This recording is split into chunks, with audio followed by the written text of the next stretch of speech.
Hi student, स्वागत है आपका मेरे यूट्यूब चैनल पर। आज हम हाजिर हैं क्लास 10th के दो चर वाले रैखिक समीकरण के युग्म को लेकर। तो बने रहिए मेरे साथ। यदि अभी तक आप मेरे चैनल को सब्सक्राइब नहीं किए हैं तो प्लीज आप मेरे चैनल को सब्सक्राइब कर लें ताकि आपको डेली नोटिफिकेशन मिलता रहे और क्लास 10th और 11th-12th के सारे विषयों की आप यहाँ से तैयारी कर सकें। आप हमसे टेलीग्राम पर भी जुड़ सकते हैं। आपको सर्च करना है नोवेल्टी अमरपुर एजुकेशन या इस लिंक पर क्लिक करना है, आप जुड़ जाएंगे। तो बिना समय गवाए करते हैं हम लोग स्टार्ट। तो चलिए पहले समझते हैं कि दो चर वाले रैखिक समीकरण है क्या। तो कहता है कि ये दो रैखिक समीकरण उन्हीं चरों x और y में है।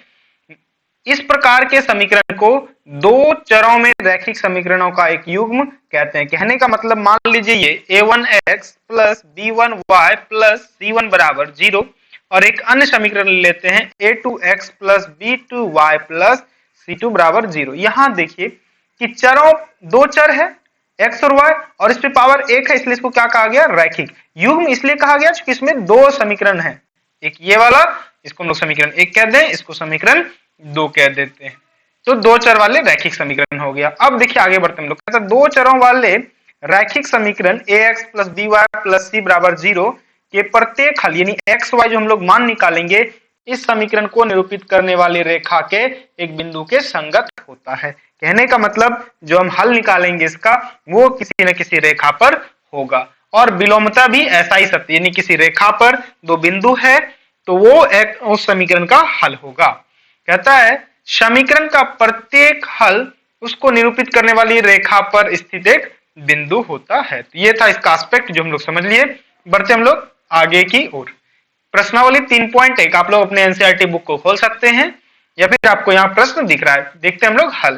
कहता है आफ्ताब अपनी पुत्री से कहता है 7 वर्ष पूर्व मैं तुमसे 7 गुनी आयु का था, अब से 3 वर्ष बाद मैं तुमसे केवल 3 गुनी आयु का रह जाऊंगा। इस स्थिति को बीज गणितीय और ग्राफीय रूपों में व्यक्त कीजिए। फिलहाल हम लोग यहाँ सीखेंगे बीज गणितीय रूपों में कैसे हल किया जाता है। तो चलिए हम लोग पहले मानते हैं दोनों के वर्तमान आयु को। तो लिखेंगे माना कि आफ्ताब की वर्तमान आयु कितना भाई, x मान लेते हैं, x वर्ष, और पुत्री है तो पुत्री की वर्तमान आयु मान लेते हैं हम लोग y वर्ष। कितना मान लेते हैं, y वर्ष। प्रश्नानुसार देखिए क्या कहता है, प्रश्नानुसार पहली स्थिति लेते हैं हम लोग, स्थिति फर्स्ट। कहता है 7 वर्ष पूर्व मैं तुमसे 7 गुनी का था, तो दोनों के आयु में हम लोग 7 वर्ष घटा देते हैं तो y माइनस भी 7। अब आफ्ताब यानी ये जो आफ्ताब दिख रहा है, आप मेरे पॉइंटर को फॉलो करें, आफ्ताब जो है 7 गुना है किससे, अपने पुत्री से, तो 7 से यहाँ गुना कर देते हैं। तो देखिए ये क्या हो जाएगा, x माइनस 7 बराबर 7y माइनस 49। फिर इसको हल करते हैं, x इस 7y को इधर लाते, 7y बराबर माइनस 49 प्लस 7, ये क्या हो गया, x माइनस 7y बराबर माइनस 42, समीकरण 1। चलिए अब दूसरे तरफ देखते हैं क्या है भाई। अब कहता है कि अगली स्थिति को, अब से 3 वर्ष बाद मैं तुमसे केवल 3 गुनी का रह जाऊंगा। तो भाई x स्थिति यहां सेकेंड लिख देते हैं, स्थिति सेकेंड, x माइनस 3 और इधर y माइनस 3, और क्या कह रहा है, केवल मैं 3 गुनी का रह जाऊंगा। यहां देखिए, यहाँ पॉइंटर को देखिए, 3 गुनी रह जाऊंगा, तो यहाँ क्या करेंगे हम लोग, 3 से गुना कर देंगे। तो x माइनस 3 बराबर 3y माइनस 9 और इधर 3x माइनस 3y, उसके बाद इधर माइनस 9 पहले से, इस माइनस 3 को इधर लाएंगे तो प्लस 3 हो जाएगा, x माइनस 3y बराबर माइनस 6। तो ये हो गया समीकरण 2। तो बस यही तक रखना है हमको, बीजगणितीय रूप में व्यक्त करना है। तो यदि इसमें आपको कोई बातें समझ में नहीं आई हो तो आप हमें कमेंट बॉक्स में जरूर लिखें, हम आपको रिप्लाई जरूर करेंगे। चलिए बढ़ते हम लोग अगले क्वेश्चन की तरफ। कहता है क्रिकेट टीम के कोच ने ₹3,939 में 3 बल्ले और 6 गेंदें खरीदी। बाद में उसने एक और बल्ला तथा उसी प्रकार की 3 गेंदें ₹1,300 में खरीदी। इस स्थिति को बीजगणितीय तथा ज्यामितीय रूपों में व्यक्त कीजिए। फिर वही सवाल है, फिर से इसी तरह से हम लोग चलते हैं। लिखेंगे माना कि एक बल्ला की कीमत कितना भाई, X रुपया, और एक गेंद की कीमत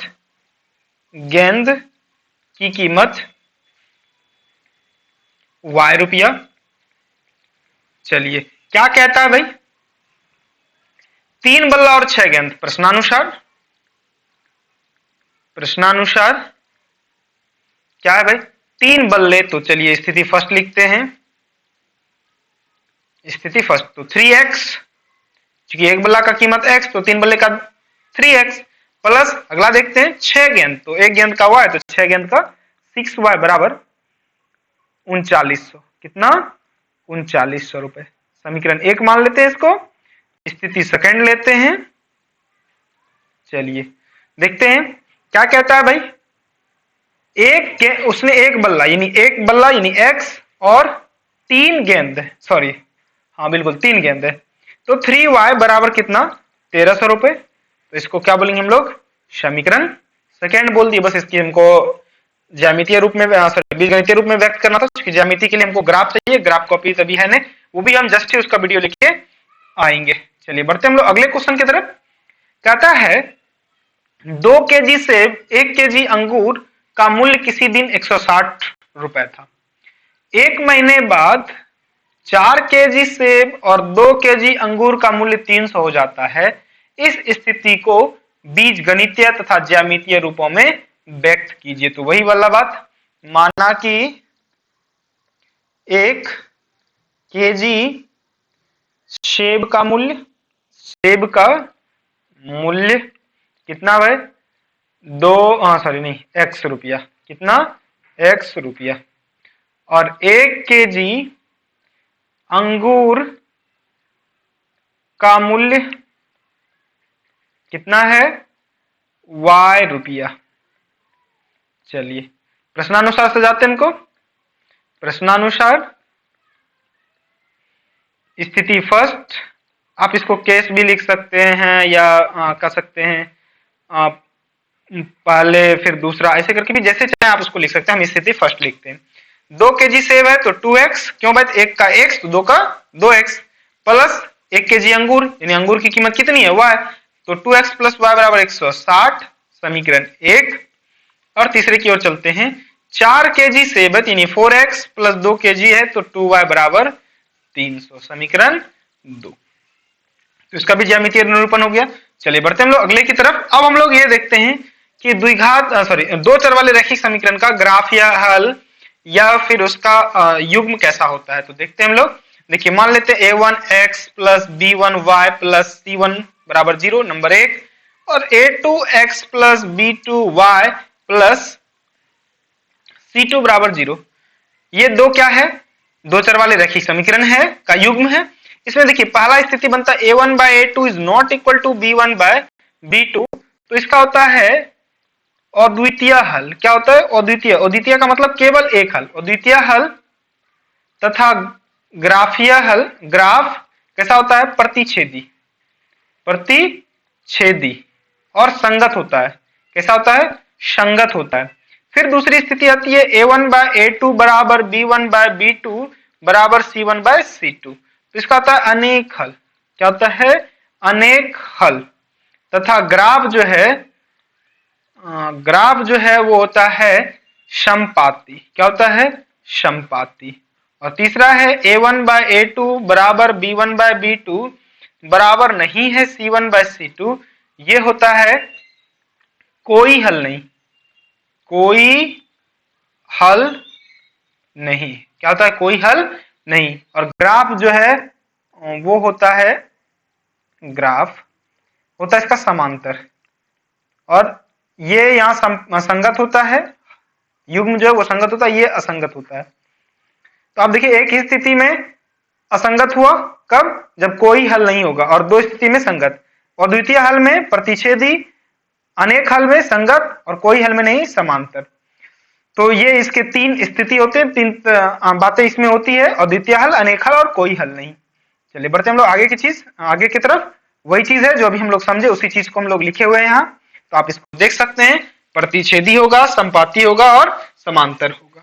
और यहाँ अद्वितीय हल, यहाँ अनेक हल, और यहाँ कोई हल नहीं, कोई हल नहीं। तो ये थे आज के इंपॉर्टेंट सेशन। आई होप कि आपको दो चर वाले रैखिक समीकरण के बेसिक चीज को समझ में आया होगा। यदि आपको किसी प्रकार का इसमें समझ में नहीं आती है तो आप हमें जरूर कमेंट बॉक्स में लिखें। धन्यवाद, और सब्सक्राइब करना ना भूलें। इसके साथ आप बेल आइकन भी दबा दीजिए।